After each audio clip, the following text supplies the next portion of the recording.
ہمارے ہاں مسلمانوں میں ایک بہت بڑی تعداد ہے جو اپنے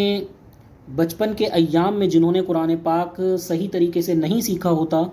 اور نماز ان کو صحیح طریقے سے نہیں پڑھنی آتی، تو وہ تعداد اپنے دل میں ایک شوق اور جذبہ رکھتے ہیں، اور کافی سارے ہمارے مسلمان بہن بھائی اس قرآن پاک اور نماز کو درست کرنے کے لیے ڈیجیٹل قرآن پاک کا سہارا لیتے ہیں۔ تو سوال یہ ہے کہ کیا ڈیجیٹل قرآن کے ذریعے یا ڈیجیٹل جو مسلح مارکیٹ میں اویلیبل ہے، کیا اس کے ذریعے ہم اپنے قرآن اور نماز کو صحیح کر سکتے ہیں یا نہیں؟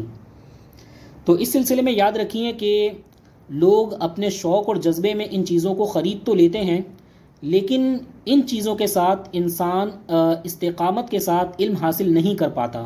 وجہ یہ ہوتی ہے کہ انسان ایک مہینے تک ان کے ساتھ اکتساب علم کرتا ہے، ان کے ساتھ نماز اور قرآن صحیح کرتا ہے، یا 2 مہینے کہہ لیں یا 3 مہینے کہہ لیں، لیکن مستقل مزاجی ان چیزوں کے ساتھ قائم نہیں رہ پاتی۔ اس کے مقابلے میں جب انسان یا کوئی بھی طالب علم، وہ بڑی عمر کا ہو یا چھوٹی عمر کا ہو، اگر وہ کسی ٹیچر کے تحت رہ کر کوئی بھی نالج حاصل کرتا ہے،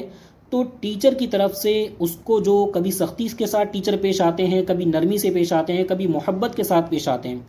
تو ٹیچر کا جو ایک پریشر ہوتا ہے اور ٹیچر کا جو ایک رویہ ہوتا ہے، وہ انسان کو ترغیب دلاتا رہتا ہے، طالب علم کو ترغیب دلاتا رہتا ہے، جس کی بدولت انسان کما حقہ کچھ نہ کچھ اپنی بڑی عمر میں قرآن پاک اور نماز کو صحیح کرنے پر کما حقہ کامیابی حاصل کر لیتا ہے۔ اچھا، اسی طریقے سے یاد رکھیے کہ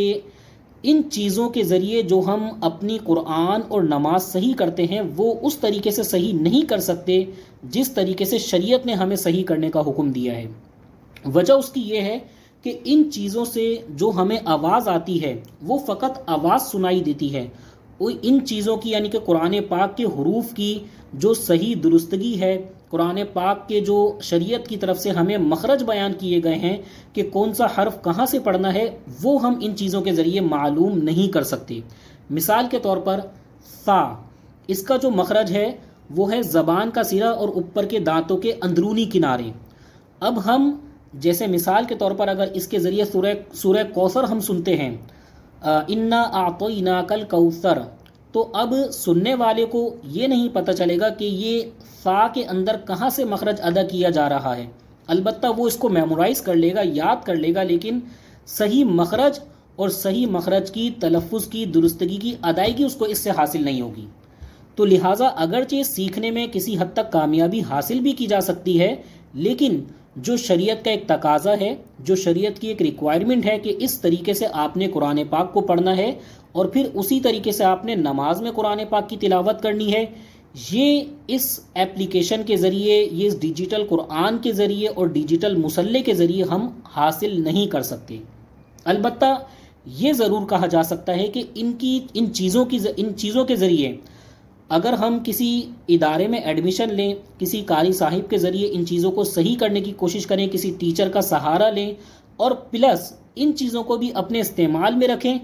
تو پھر یہ ضرور ہو سکتا ہے کہ ہم اگر 1 سال کا ٹائم پیریڈ ہوگا ہمارا قرآن ختم ہونے میں، تو یہ ضرور ہوگا کہ ہم ان چیزوں کی بدولت ہم اپنے قرآن کو تقریباً 6 مہینے میں یا 7 مہینے میں کمپلیٹ کرنے میں کامیابی حاصل کر سکتے ہیں۔ تو اس حد تک تو ان چیزوں کا فائدہ ضرور ہے، لیکن صرف انہی چیزوں کو بنیاد بنا کر یہ کہنا اور یہ تصور قائم کرنا کہ مجھے اب کسی ٹیچر کی یا کسی قاری صاحب کی ضرورت نہیں ہے، اور صرف انہی چیزوں کے ذریعے قرآن پاک کو صحیح کرنا اور نماز صحیح کرنے کی جستجو میں لگے رہنا، یہ مناسب نہیں ہے اور یہ کافی بھی نہیں ہے۔ اللہ تبارک و تعالی ہمیں صحیح طریقے سے قرآن پاک کی تلاوت کرتے رہنے کی توفیق عطا فرمائے۔ آمین۔ جزاک اللہ۔